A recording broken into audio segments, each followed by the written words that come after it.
Día, iglesia. Dios y su gracia sea con cada uno de ustedes. ¿Cómo se sienten? ¿Cómo están sus ánimos en el Señor?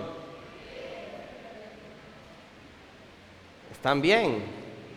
Al principio empezaron hablando fuerte y después fueron disminuyendo. ¿Cómo está su ánimo en el Señor? Bien. Bien. Porque estamos aquí, estamos respirando. Estamos alabando al Señor. La Biblia dice que todo lo que respire debe alabar al Señor y ese es nuestro mayor bien. Tenemos vida para glorificar a un Dios que es digno de toda alabanza, que es digno de suprema alabanza, que es digno de que nuestros corazones sean expuestos delante de su presencia, porque Él ha hecho grandes cosas con su pueblo. Entonces, Dios es nuestro mayor bien. Por lo tanto, si usted tiene al Señor, tiene que decir que está bien. Malo está o mal está el que no tiene al Señor en sus corazones. Ahorita el pastor Robinson mencionaba y los cánticos están haciendo relación o están siendo más bien ese preámbulo a lo que hablaremos en la mañana de hoy. La mañana de hoy estaremos hablando acerca de un hecho histórico que el día 31 de octubre de este mes cumplió 507 años. Y el Dios de la historia, el Dios de nuestras vidas, el Dios de los cielos, el Dios soberano nunca ha perdido el control de nada. Y en esta mañana esperemos que el Señor nos hable a nuestros corazones y que nuestros corazones correspondan a esa voz de Dios para ser transformados y convertidos a Él. Entonces les voy a invitar a abrir sus Biblias en la carta de Judas, capítulo 1, y vamos a estar leyendo un solo texto, el versículo 3.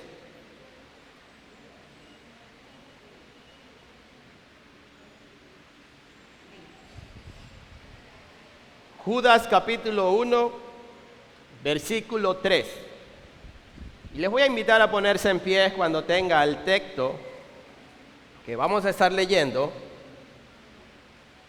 Y así lo leemos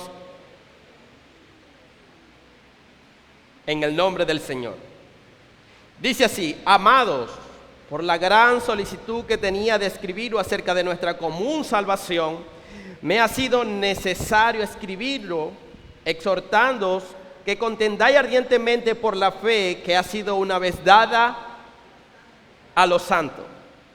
Vamos a volverlo a leer. Amados, por la gran solicitud que tenía de escribiros acerca de nuestra común salvación, me ha sido necesario escribirles exhortando que contendáis ardientemente por la fe que ha sido una vez dada a los santos. Vamos a orar.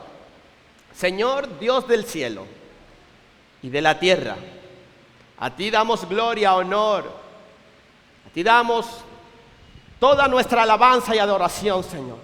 Con este fin nos has creado para la alabanza de la gloria, de tu gracia, Señor. Y hoy estamos delante de ti, ya te hemos cantado, ya hemos adorado tu nombre, te estamos clamando, Señor, pero ahora queremos que nos hables a nuestros corazones, que hables, Señor, a nuestra mente y que tu palabra pueda ser troqueleada en nuestra alma a fin, Señor, de que nosotros podamos obedecerla. Señor, en la mañana de hoy venimos, Señor, con un corazón dispuesto no a escuchar emociones de hombre, no a escuchar cuentos de hombre, sino a escuchar tu palabra y no más que tu palabra, Señor. Por eso te pedimos de tu ayuda. Mientras tu siervo habla tu palabra, que no sea solo palabras de tu siervo, sino que sea tu palabra, Señor, fluyendo como ríos de agua viva en los corazones que hoy están sedientos aquí de ella. Señor, ayúdanos, danos de tu sabiduría, no esa sabiduría que alimenta nuestro intelecto, sino esa sabiduría que nos lleva a vivir una vida consona a lo que tú nos has revelado en tu palabra. Danos de esa inteligencia espiritual que nos ayuda a vivir en nuestro día a día como es digno de ti, como es digno de aquel que merece toda la alabanza. Señor, en el nombre de Jesús te pido todas estas cosas. Amén y amén. Puede tomar asiento.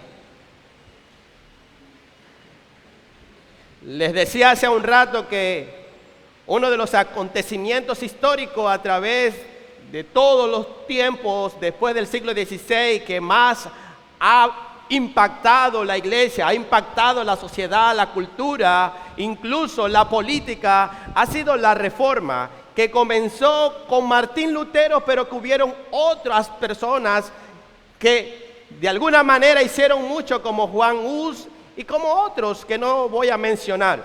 Y después de ellos vinieron otros muchos más, continuando no una reforma solamente de algún desacuerdo que estuve con alguien, sino una reforma de volver a las Escrituras. Por eso, hoy más que nunca, la iglesia de Cristo tiene que redescubrir o redescubrir su historia. Porque una iglesia sin historia, una iglesia sin identidad, ni claridad ni criterio, está propensa a caer en un caos total. Una iglesia que no lee la historia, una iglesia que no sabe cuáles son sus raíces, una iglesia que no sabe por qué existe, está propensa a caer en un caos total, está propensa a caer en un desastre. Y es por ello, hermanos míos, que muchas iglesias, hoy llamadas iglesias cristianas, están en un total desastre, porque han olvidado lo fundamental, lo elemental para la existencia de la misma, que no es otra cosa que el Señor y su palabra. Por esta razón, nosotros como Iglesia Bíblica Metropolitana, no es de suma importancia recordar lo que sucedió hace 507 años, cuando un monje agustino llamado Martín Lutero clavara 95 tesis en la puerta de la ciudad de Wittenberg, en Alemania. Por eso recordamos la Reforma, no para hacer idolatría a alguien que hizo una diferencia en medio de un tiempo oscuro y en medio de un momento bastante crítico, sino para recordar al Rey de Reyes, al Señor de Señores, que nunca ha perdido el control ni lo perderá nunca de su iglesia y de todo lo que existe. Y es por ello, hermanos míos, que en la mañana de hoy mi intención es que reflexionemos y examinemos nuestros corazones a través de este hecho histórico para que veamos cuánto necesitamos de Dios, cuánto necesitamos de su palabra, cuánto necesitamos aferrarnos a Cristo con fe y cuánto necesitamos glorificar a Dios. El doctor Sproul, años pasados, hablando de la Reforma, decía: la Reforma no ha terminado. Y no debe terminar y no puede terminar hasta que todos aquellos que se llaman cristianos tengan una sola fe, tengan un solo Señor y tengan un solo bautismo. Y es por ello que es importantísimo que recordemos que solo Escritura, que solo gracia, que solo fe, que solo Cristo, que solo a Dios la gloria. Es necesario recordárnoslos como una verdad bíblica más allá que una verdad histórica. Y hermanos, lo que comenzó simplemente como una protesta de parte de Martín Lutero en contra de una serie de prácticas engañosas por parte del Papa y todos los líderes católicos de la época, hoy día sigue siendo un hecho relevante porque se volvió a lo que es la realidad, se volvió a lo que realmente es importante, se volvió a lo que realmente es esencial para la vida de todos aquellos que han nacido de nuevo. Y recordar, hermanos, que solo Cristo es suficiente. Por eso en la mañana de hoy he titulado el sermón: el impacto de la Reforma protestante para la iglesia de hoy. El impacto de la Reforma protestante para la iglesia de hoy. Y les hablaré de 3 puntos que nos van a ayudar a tener propósito y sentido de identidad, porque nos vamos a evaluar y vamos a ver en dónde estoy yo y qué debo hacer yo en este tiempo. Porque ya Martín Lutero no está, ya Juan Calvino no está, ahora está la iglesia, y esa iglesia somos usted y soy yo. Y es por ello que vamos a hablar, en primer lugar, que Dios siempre ha tenido el control de su iglesia. En segundo lugar, el corazón de la Reforma protestante. Y en tercer lugar, voy a hablar de la necesidad que la Reforma tiene hoy en nuestros días. Y vamos a comenzar hablando del primer punto esencial que he titulado o he subtitulado: Dios siempre ha tenido el control de su iglesia. Hermanos, en tiempos donde muchos cristianos sufren, incluso hoy, conmociones generales a causa de la situación desagradable que está pasando en el seno de la iglesia, la Reforma de hace 500 años atrás nos deben servir como recordatorio que Dios siempre tiene el control. Muchos hermanos de los que hoy estamos aquí venimos de lugares donde la iglesia no pareciera iglesia, donde la iglesia solamente es el título, pero lo que se hace, sus prácticas, su decadencia es notable porque han sacado a Dios y han sacado la palabra de Dios de ellos.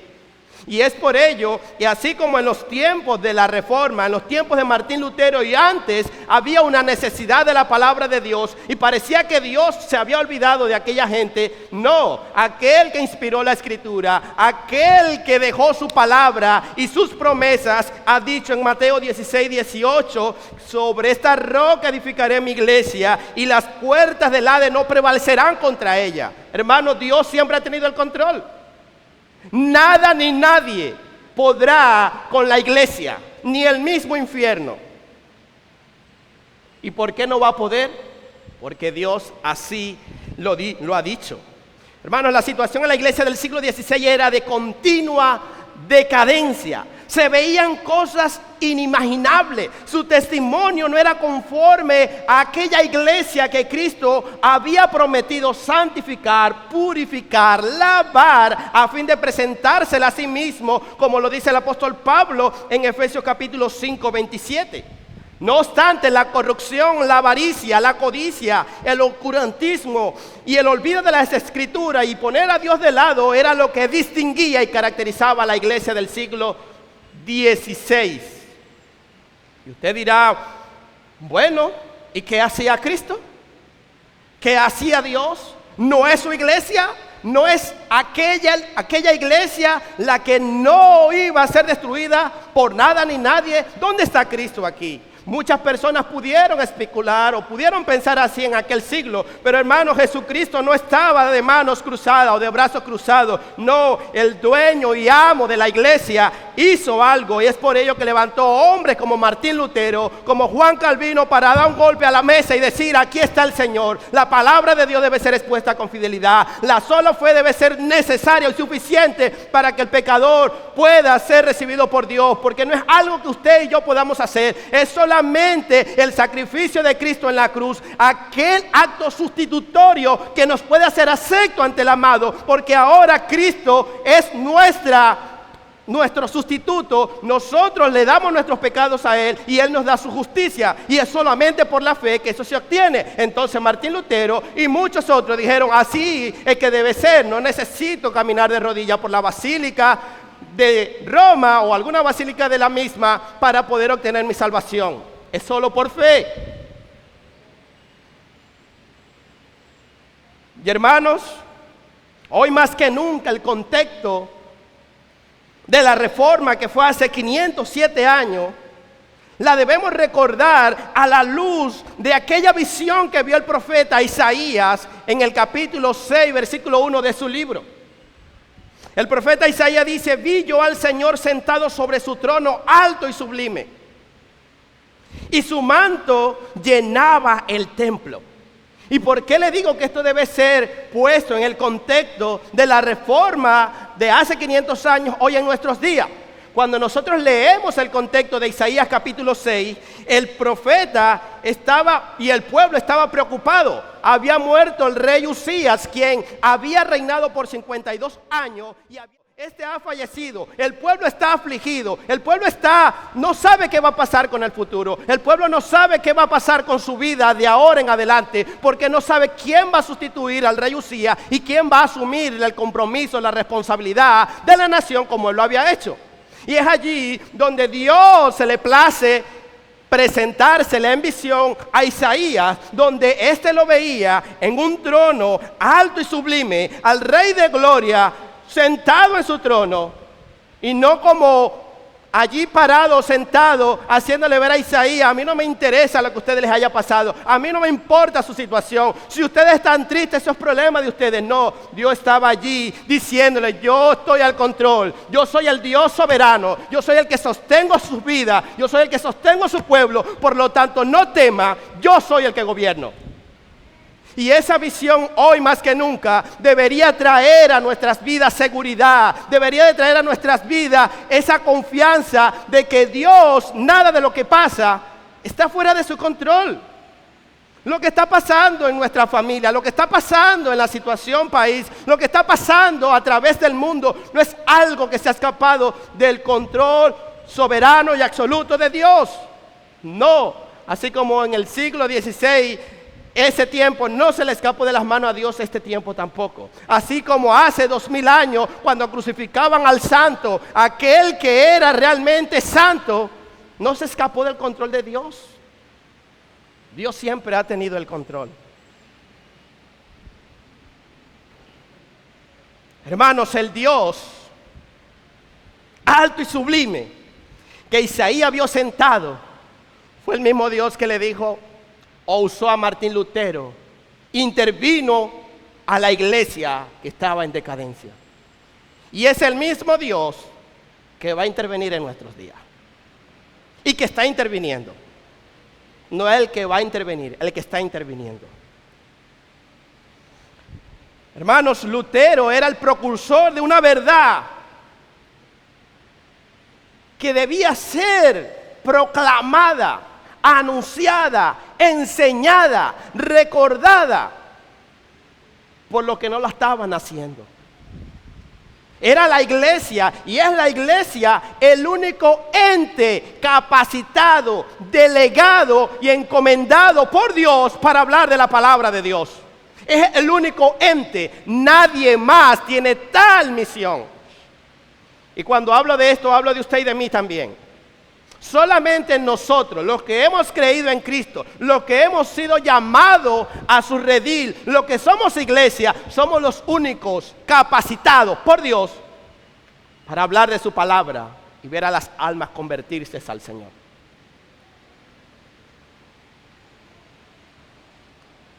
Hermanos, en medio de la oscuridad, el resultado de la reforma en el siglo XVI toma un giro en medio de los planes eternos y soberanía de Dios, y ahora lo que parecía estar en indiferencia, lo que parecía para Dios, según algunos habitantes, que nos ha dejado solo en medio del sufrimiento, Dios le estaba diciendo: yo sigo con ustedes.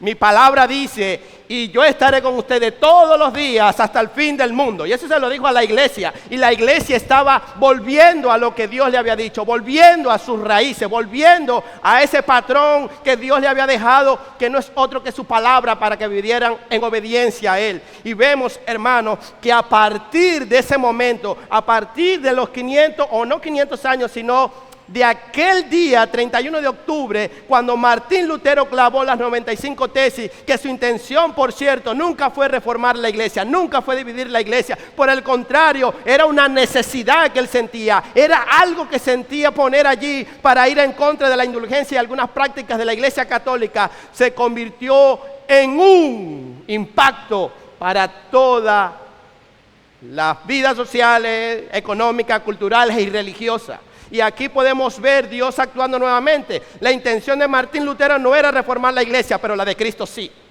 La intención de Martín Lutero no era dividir la iglesia y ver a los santos realmente a un lado y los que no lo son a otro lado, pero la intención de Cristo sí. Dios, en sus soberanos planes, lo hemos visto a través de toda la historia, en tiempos hace que haya dificultad en su iglesia para ver quiénes realmente son suyos, para ver quiénes realmente están en obediencia a Él. Y esto fue lo que pasó aquí, un sacudir para ver quiénes son y los que no son. Y hermanos, y en ese sacudir empezaron a hablarse de puntos, o más bien de doctrinas teológicas que el pueblo no sabía, que la gente no sabía debido a su ignorancia y falta de cercanía a Dios. Porque para aquella época el único que podía leer la escritura era el papa, el clérigo o el cardenal que exponía la Biblia. Y la exponía en un idioma que no era entendida. Aquellos que la son de la Reforma empezaron a suscitarse desde solo Escritura, solo fe, solo gracia, solo Cristo, solo a Dios la gloria. Y vamos a ver cada una de ellas.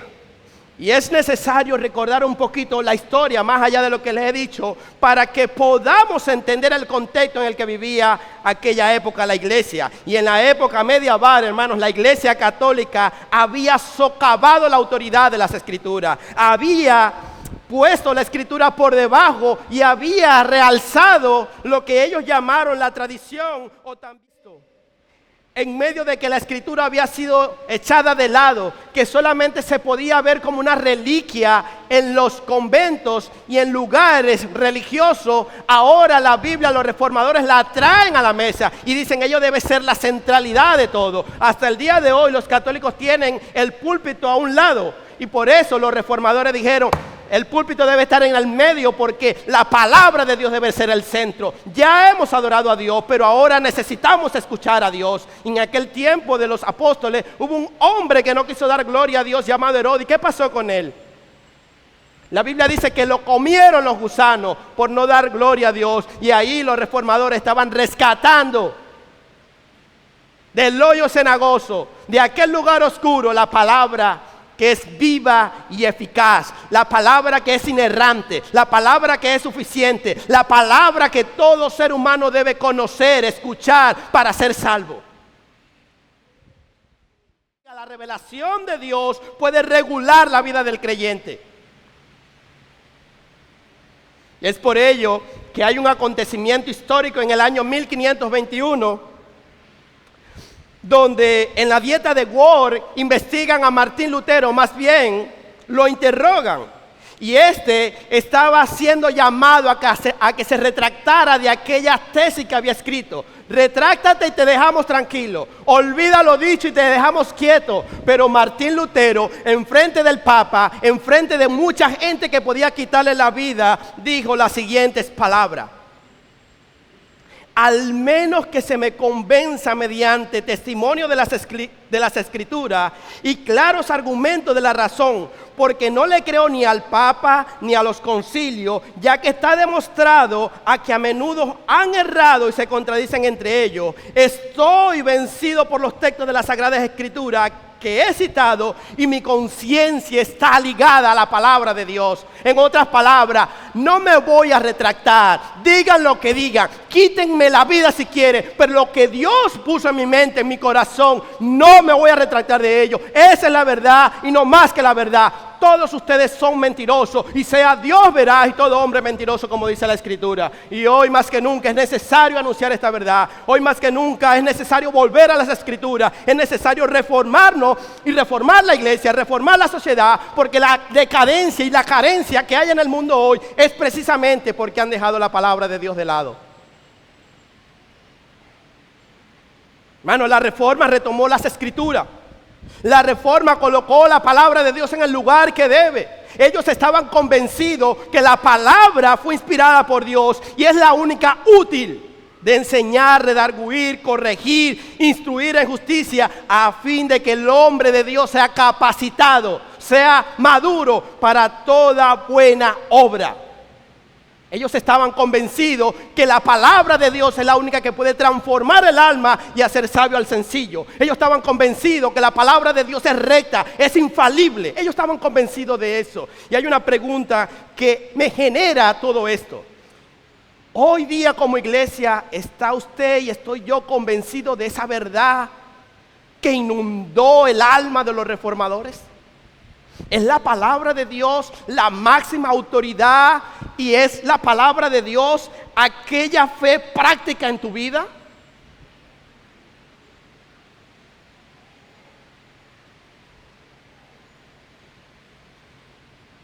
El reformador Juan Calvino dijo: las Escrituras no pueden ser comprendidas teológicamente a menos que se comprenda su significado. Hermanos, si no entendemos la Biblia, usted y yo no vamos a dar fruto. Si no entendemos la palabra de Dios, usted y yo vamos a ser inútiles. Porque la Biblia dice que aquellos que dan fruto son los que entienden la palabra de Dios y dan fruto a 30, a 60, a 100. Pero es nuestra intención buscar entender la Escritura. Es nuestra intención tener una relación con Dios a través de ella. Pero no solamente fue la Escritura lo que los reformadores trajeron y recuperaron de aquel sistema diabólico del siglo XVI, sino que también dijeron la fe. El grito de la Reforma fue solo fe, y no era un descubrimiento nuevo, sino era un redescubrimiento de esa verdad bíblica que se había dejado de enseñar. Hermanos, la Biblia dice que mi pueblo perece ¿por qué? Mi pueblo perece por falta de conocimiento. Y a veces nosotros tenemos una fe puesta en algo equivocado porque perecemos por no buscar conocimiento. Hay gente que hoy día, la Reforma decía solo fe. Solo por la fe el hombre puede ser salvo o va a ser salvo. Solo por la fe en quién, porque no es un concepto abstracto, no, tiene un objeto, y nuestra fe debe tener o debe estar puesta en aquel que es el consumador, y aquel que es no solamente el consumador, sino también el autor de la fe, que no es otro que Jesucristo. Si nuestra fe no está direccionada a Cristo, usted y yo vamos a estar perdidos. Hoy día la gente tiene fe en su fe. La gente dice, todo te va a salir bien, solamente cree, solamente cree. Sí, di que lo puedes hacer y lo vas a lograr hacer. Un pensamiento positivista. Eso no es una fe que salva. Solamente la fe que se nos ha sido otorgada como un don de Dios puede salvar nuestras almas. Y es por ello que cuando Martín Lutero, en medio de su agobiante sufrimiento por no conocer la verdad, por estar necesitado de la misma, decía, Señor, pero tú, ¿por qué siendo tan bueno me has creado ahora para mandarme al infierno? ¿Por qué has hecho eso con este miserable hombre? Y es allí donde él, a través de la Escritura, a través de esa luz que alumbra con una luz, no sé cómo explicarlo, una luz que no puede ser apagada por nada, él leyó Romanos 1:17, donde tuvo un encuentro nada más y nada menos que con nuestro Señor Jesucristo, donde él leyó, porque en el Evangelio la justicia de Dios se revela por fe y para fe, como está escrito, el justo por la fe vivirá. Solamente por fe el justo vivirá. No es por algo que yo haga, es por lo que ya Cristo hizo. Y es por ello que el mismo apóstol Pablo en Romanos 3:28 dice, concluimos pues que el hombre es justificado, es declarado justo, es acepto ante el Padre solo y sin las obras. Es solo por fe, sin las obras de la ley, que el hombre es aceptado ante Dios. Así, hermanos míos, que ninguna indulgencia, ninguna ofrenda, ningún pacto, ninguna primicia, ninguna obra de caridad, ninguna visita a los hospitales nos van a hacer salvos. Solamente la fe en Cristo nos salva. Solo fe fue el grito de los reformadores. Y la fe no se genera de algo a la deriva o del vacío. No, la fe viene por el oír, y el oír la palabra de Dios. Y usted y yo tenemos fe porque se nos ha enseñado la palabra de Dios y debemos creer la palabra de Dios. Pero como en aquel tiempo la palabra de Dios era carente, todo el mundo podía creer cualquier cosa. Y es por ello que los reformadores trajeron a la luz la Escritura y le dijeron a la gente, ustedes deben poner la fe en todo aquello que se les está enseñando, porque la fe viene por el oír y el oír por la palabra de Dios. Decía Zwingli, otro de los reformadores, la fe no es algo humano ni obra humana, es un don de Dios. Y decía Martín Lutero, la fe verdadera y duradera necesita sujetarse solo a Cristo. No en cualquier cosa, no en algo que es hecho a imagen y semejanza de los hombres, no en un instrumento, no en un hombre, solamente en Cristo. debe estar puesta nuestra fe. Ahora le pregunto yo a usted, ¿dónde está puesta su fe hoy?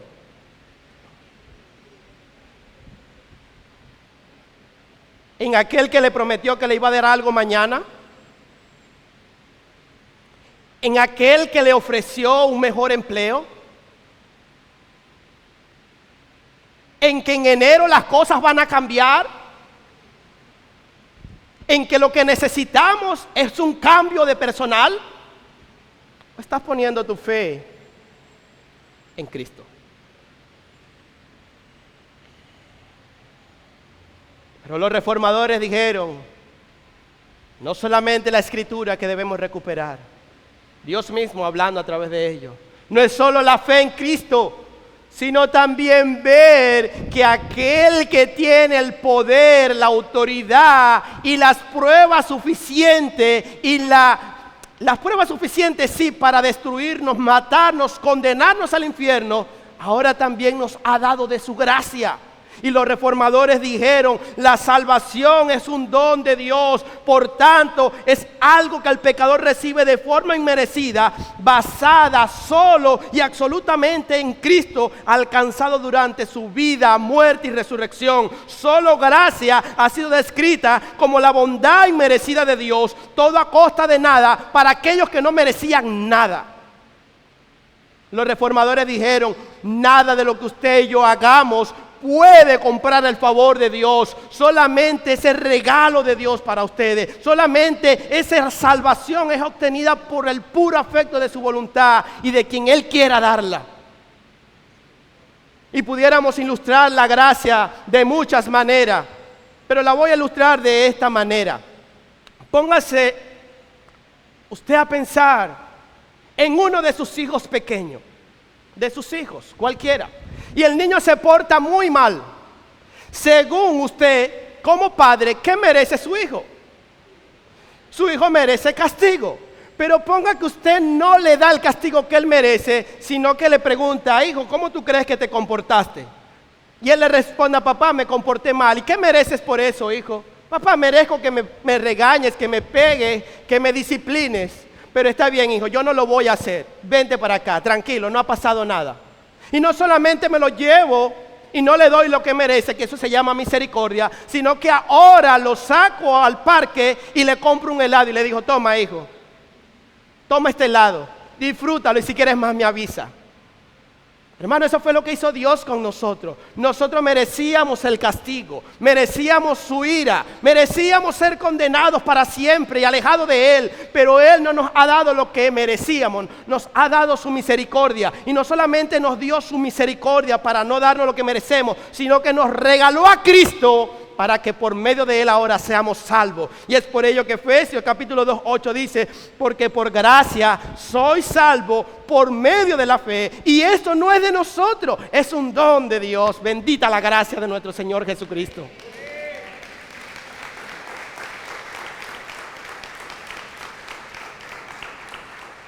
Hermanos, los esfuerzos del hombre no pueden hacerlo merecedor de la gracia de Dios.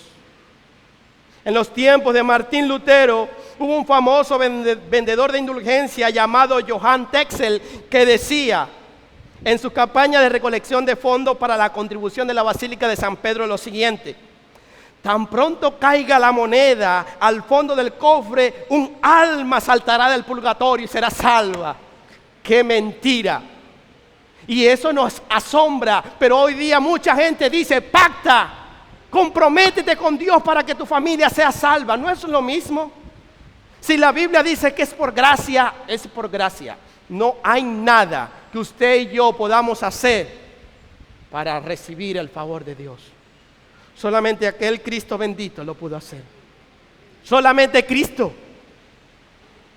Hermano, el pastor Charles Spurgeon decía, es mejor tratar de cruzar el Atlántico en un barco de papel que tratar de llegar al cielo por medio de las buenas obras. Es solo gracia. Y el que no tiene la gracia de Dios está en desgracia.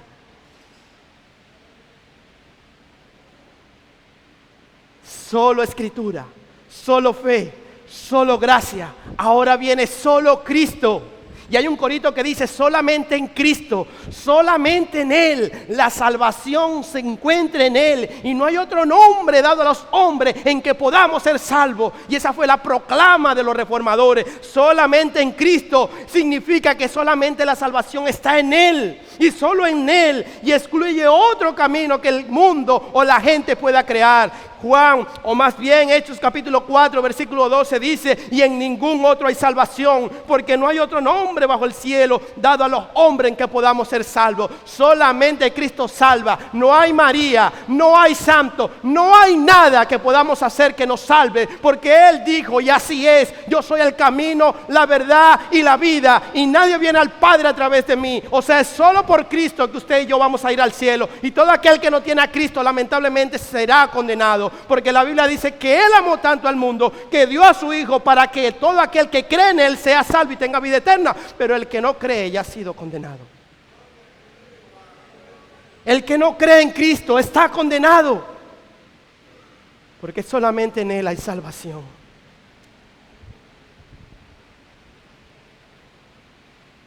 Hermanos, solamente en Cristo. Y Martín Lutero decía: Cristo es el único camino de salvación para todos los que alguna vez fueron, son y serán salvos.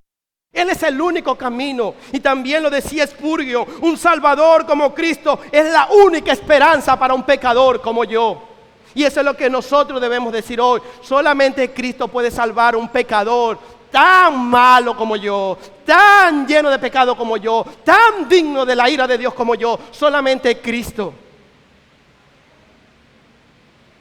Pero ahora los reformadores dijeron: esto está bien, pero ¿en quién se sustenta todo esto? ¿A quién debemos glorificar por esto? ¿Quién se lleva la gloria en todo esto? Si la Escritura la da Dios, si la fe es un don de Dios, si la gracia es un regalo de Dios, si Cristo es un regalo de Dios, ¿quién es digno de recibir la gloria? Y los reformadores decían: todo lo que la Escritura dice, todo lo que Cristo ha hecho, todo lo que nos ha dado, no hay otra cosa que podamos hacer que exaltar al único que es digno de gloria, de suprema alabanza, aquel que está sentado en su trono alto y sublime. Es el único digno de recibir la gloria por siempre y para siempre. Amén. Y esta era la proclama de los reformadores: solo a Dios gloria. ¿Y por qué debemos glorificar a Dios? El apóstol Pablo lo condensa bastante bien en la carta a los Efesios, en el capítulo 1. Versículo 4 al 6, donde dice: según nos escogió en Él antes de la fundación del mundo, para que fuésemos santos y sin mancha delante de Él, en amor, habiéndonos predestinado para ser adoptados hijos suyos por medio de Jesucristo, según el puro afecto de su voluntad, para la alabanza de la gloria de su gracia, con la cual nos hizo acepto en el amado. Y en este argumento de que la salvación es de Dios, de que la fe es de Dios, el apóstol Pablo termina uno de los argumentos de la salvación más preciado, más armónico, más glorioso de toda la Escritura, que está en Romanos 11:35, diciendo: porque de Él y por Él y para Él son todas las cosas, al sea la gloria por los siglos. Amén. Bendito sea el Dios de nuestro Señor Jesucristo.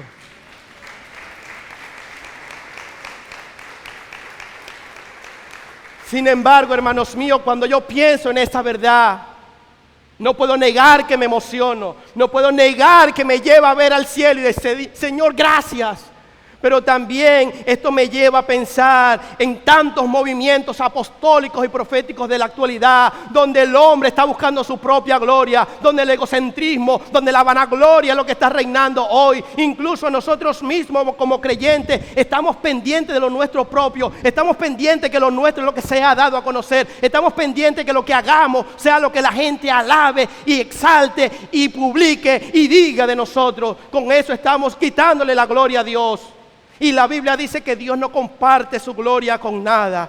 Y hermanos, cuánto enojo debe sentir el Dios del cielo cuando ve personas, y nosotros incluso, quitándole la única o el único que merece gloria, que es Él.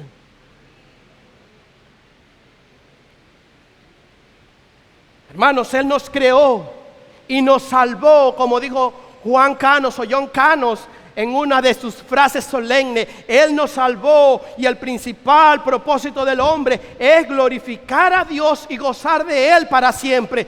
Todo lo que usted tiene, todo lo que usted hace, toda su intelectualidad, todos sus dones no son de usted, han sido dados por Dios. Por tanto, Él es el único digno de recibir la gloria. Y esto me va a llevar a mi último punto esencial en la mañana de hoy. Viendo todo esto, hoy día la iglesia necesita una reforma. Y usted dirá, hermano, ¿y por qué una reforma? Si nosotros estamos bien, nosotros somos la iglesia bíblica metropolitana, nosotros somos más bíblicos que la Biblia. No, nosotros necesitamos una reforma hoy. Y usted sabe por qué la necesitamos, queridos hermanos. Las necesitamos porque el mundo nos ha influenciado con toda su basura. Necesitamos una reforma porque hemos sacado la Biblia de nuestras casas, hemos sacado la Biblia de nuestros hogares, hemos puesto muchas veces en poco al Señor. Necesitamos una reforma porque queremos que la gente nos engañen con falacias, poniéndonos un evangelio barato de prosperidad, un evangelio de positivismo, un evangelio de nueva era que nos haga sentir bien, que nos hagan sentir en un éxtasis. Muchos de nosotros anhelan, o muchos de nosotros, o muchos anhelan eso.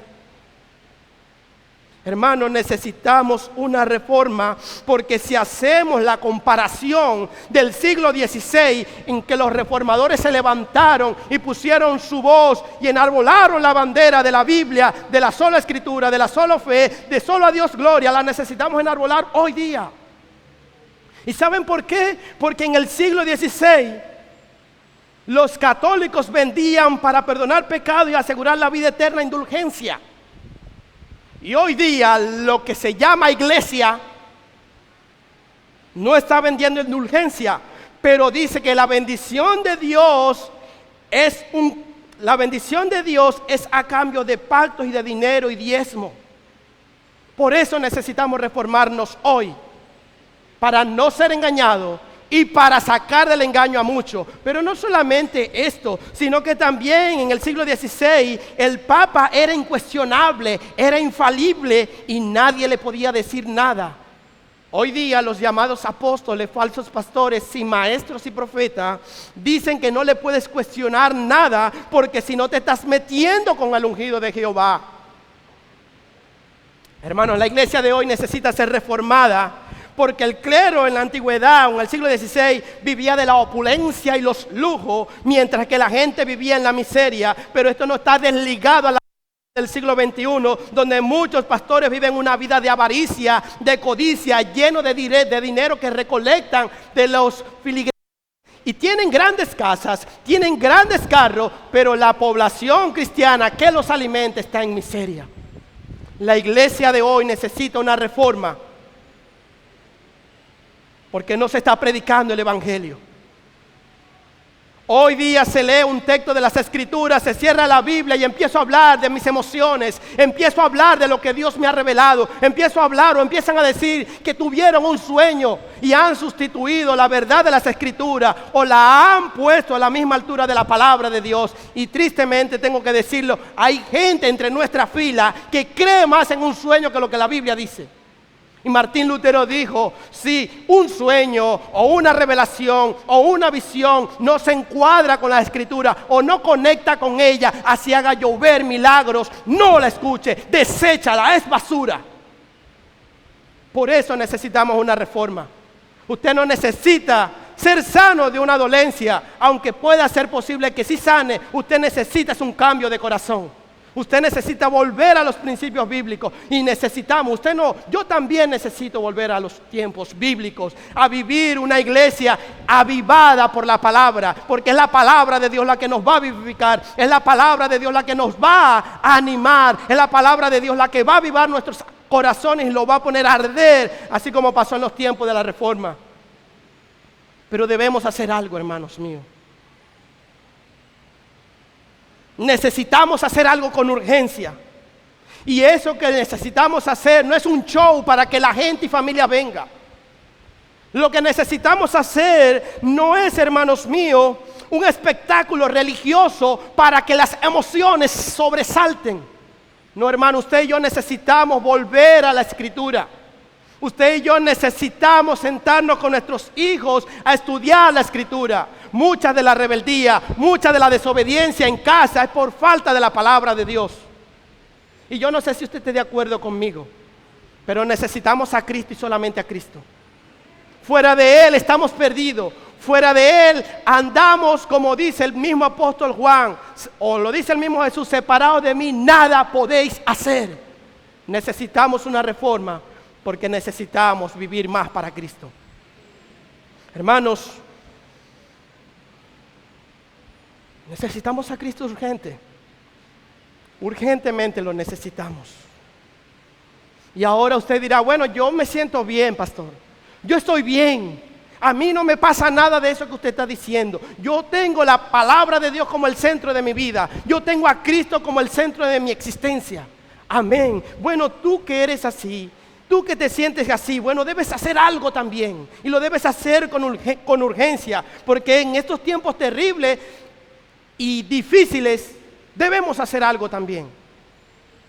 Y hermano, lo que debemos hacer como siervos fieles del Señor es lo mismo que hicieron los discípulos. Es lo mismo que hicieron aquellos siervos del Señor y han hecho a través de toda la historia. Si usted se siente tan bien, si usted no necesita reforma y aún necesitando reforma, usted también debe hacer esto. Usted debe de levantarse y agarrar la palabra de Dios y contender, defender ardientemente la fe que fue dada una vez a los santos. No creen las mentiras que hoy dicen los púlpitos o muchas personas con falsos conceptos de la Escritura. Levántese y defienda la Escritura, viva la Escritura, predique la Escritura a tiempo y fuera de tiempo, como lo dice el apóstol Juan. Pero no solamente eso, sea usted una columna y un baluarte de la verdad, donde en medio de un mundo de oscuridad, de mentira y engaño, usted pueda decir: Cristo es la verdad, la palabra es la verdad y solo la verdad, y ella está sobre todo. Eso lo debemos hacer porque estamos en tiempo de una nueva reforma, y usted y yo no somos Martín Lutero, pero somos la iglesia del Señor y a quien Dios quiere usar en este tiempo para reformar su iglesia. ¿Está usted dispuesto?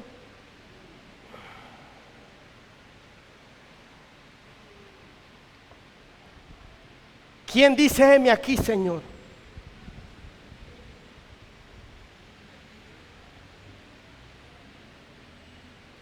Hermanos, el Dios que estuvo con Martín Lutero es el Dios que está con usted. No tema.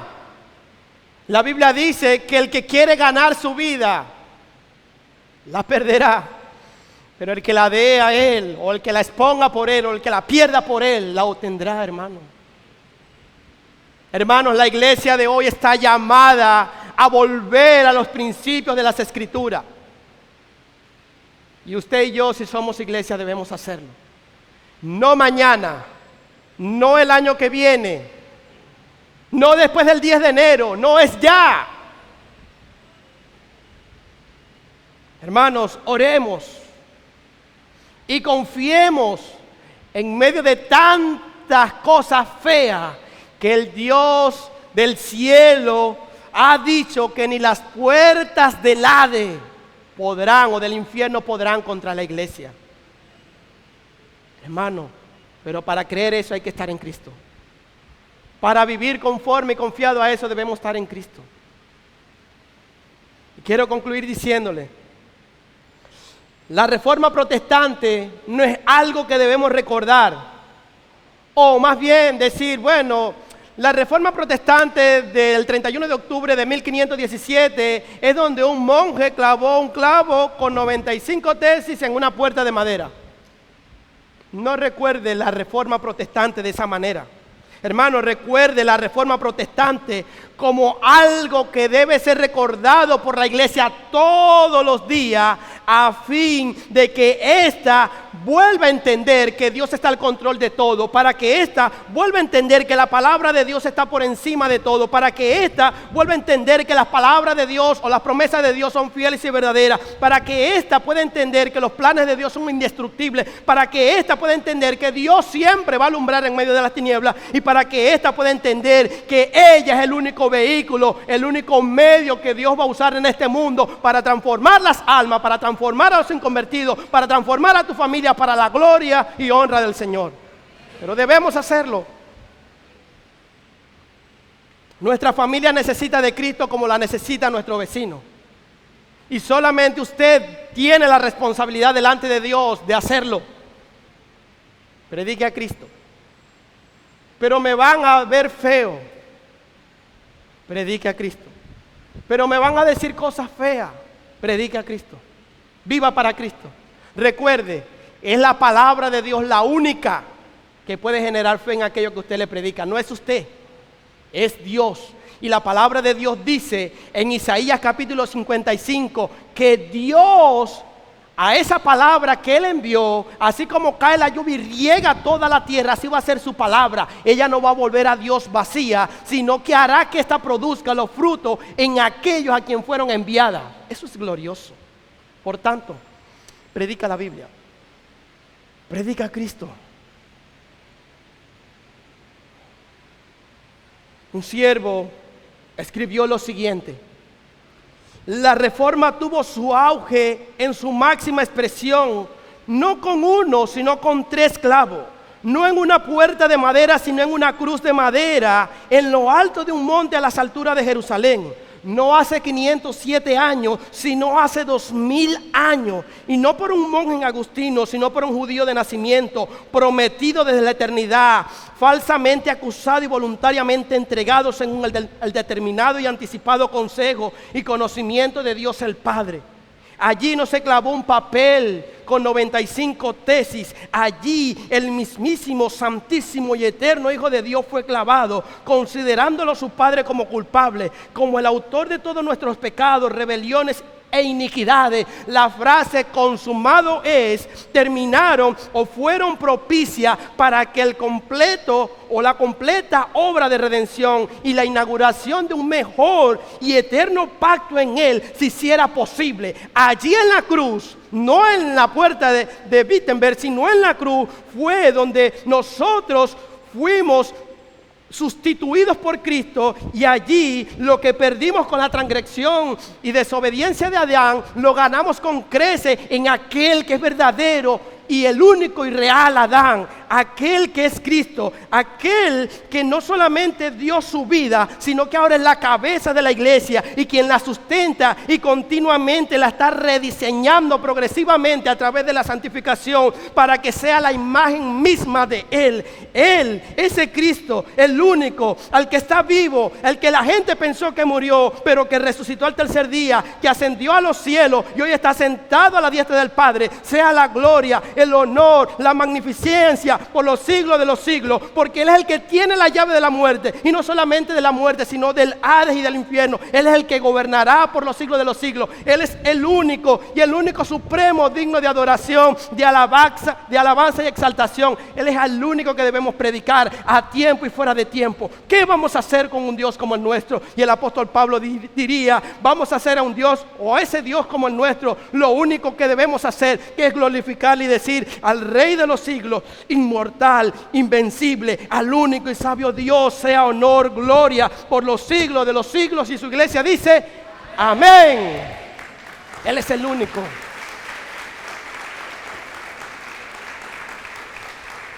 Él es el único, hermanos. Así que adelante. La iglesia necesita una reforma. Y los amigos que están hoy aquí sin Cristo no solamente necesitan una reforma, necesitan un cambio de corazón. Por eso les invito a venir a Cristo. Solamente en Él hay salvación. Este hecho histórico no solamente nos recuerda una historia más, nos recuerda que Cristo es el único camino para ser salvo. Por tanto, amigo que estás aquí sin Cristo, hermano que te ha desviado de la fe, ven a Él. Solamente en Él hay salvación. Vamos a ponernos en pies y vamos a dar gracias al Señor.